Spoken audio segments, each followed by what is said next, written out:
to the Kent Lapp Podcast. What is your morning routine? So, I get up every morning. I get up early. What time? My alarm typically goes off around 5. Okay. And so it's not super early, but it's early That's enough, early. You know, and I generally am up doing something by 5:30. I'll admit I don't always hop right out of bed. Okay. But are you, sorry to interrupt, but would you consider yourself like more of a morning person, or is that hard every single day to get up at 5 or 5:30? I look forward to it now. Okay. I've been doing this for probably 15 or 20 years, the same routine. And so I get up, I get my books, and I read. While I'm reading, I write. So I read and I write. I personally read my Bible every day and a couple of devotional books, and engineered different types of devotional books because I'm feeding myself parental things. I'm feeding myself leadership things. And I've just made the decision years ago that I had never read the Bible. So about 15 or so years I started, and I gave myself a very specific way I was going to read through it.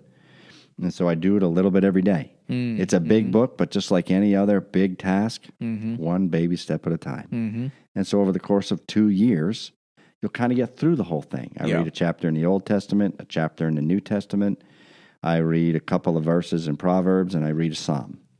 Every morning? Every morning, without exception. And I read these devotional books. And I write. I'll write like I did this morning of the variety of things that I was anxious about all night. Right, I was up all night last night thinking about all the things I have to do at work and all that stuff. And, you know, you have those nights where it piles on. Well, when I get up and I read and I write those things down, they no longer own me. I've taken captive those anxieties and those thoughts, and I put them on paper. I write a little something about what's happening today. Hey, I'm going to go do the Kent Lapp podcast today. Yesterday, this happened. Not a lot, but enough. My story's going to be important one day, just like yours is. We don't realize that, but it is. Your great-great-grandchildren are going to want to know about you and your life and your thoughts, and what a legacy to leave them by taking a few minutes every morning and just write them down. So I read, I write, I'll pray and meditate as a part of that. Sometimes I'll write out my prayers. All right? And then I exercise. If the gym's open, I love going to the gym. It's not. But I can do push-ups and crunches and body weight squats at home, right? And I can do them in a hotel room, or I can do them in the jungle of Honduras if I'm out doing a mission trip somewhere. Doesn't matter where I do them. I can do all of those things regardless of where I am. So I had to engineer a morning routine that lacked excuses. I don't give myself an excuse. If I have a 6 o'clock flight, I can get up at 3 a.m., lay in the closet with my books and do some push-ups and do my reading before I head to the airport. You do that? Even if you got to get up at 3 to make your morning routine? Every morning. And the reason I do is because it's worth it. Because not doing it is too easy. And if I want to do what I say I do, because I give this talk a lot, I better well do it, or I'm being a hypocrite. Yeah. And so I don't really care. My family knows I'm obsessive with this. But I've chosen to get up, because the one thing I can control is what time I get out of bed.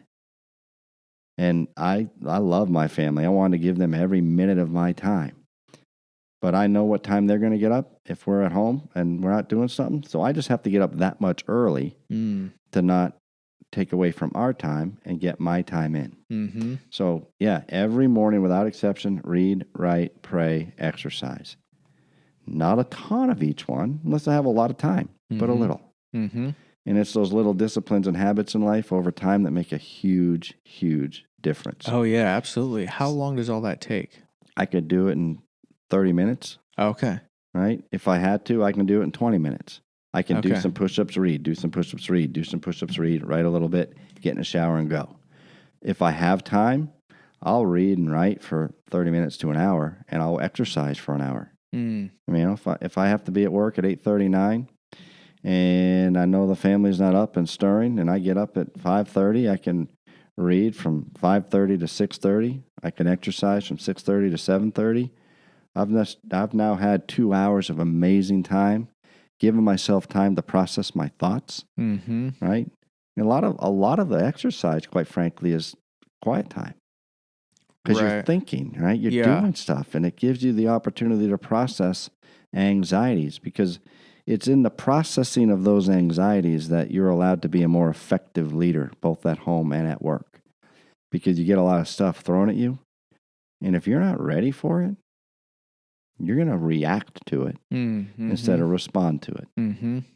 And if you've already just worked through, worked out some of the anxieties, worked out some of the things that you personally have inside you to work out, now those are gone. You're calm, you're confident, you're energized, your mind's open. You've brushed off the night and you're ready for the day. Yeah. And there's actually like a physiological, like a physical or biological change that happens when you work out like that. It's not like you work out, it's like, I happen to feel good. No, there's actually things going on in your mind, your body that you will feel better. Helps with depression, like a lot of those things. It helps a lot with those things. And you think about what you just said. Think of all the depression that people are facing through the quarantine of the last 8 to 10 weeks. If they don't have disciplined behavior to give themselves the physical activity to combat that, it's got to be horrible. And I know you and I get down a lot. Right? I struggled during some of this time, but I look forward to the mornings because I know every morning I'm going to process it, and every day. So I'm not carrying it from day to day to day. Yeah. What kind of gym do you go to when it's open? I've been a member at D1 in Cool Springs for a long time.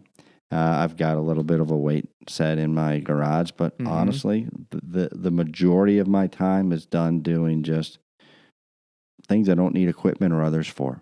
Because there's no excuse. Even at D1?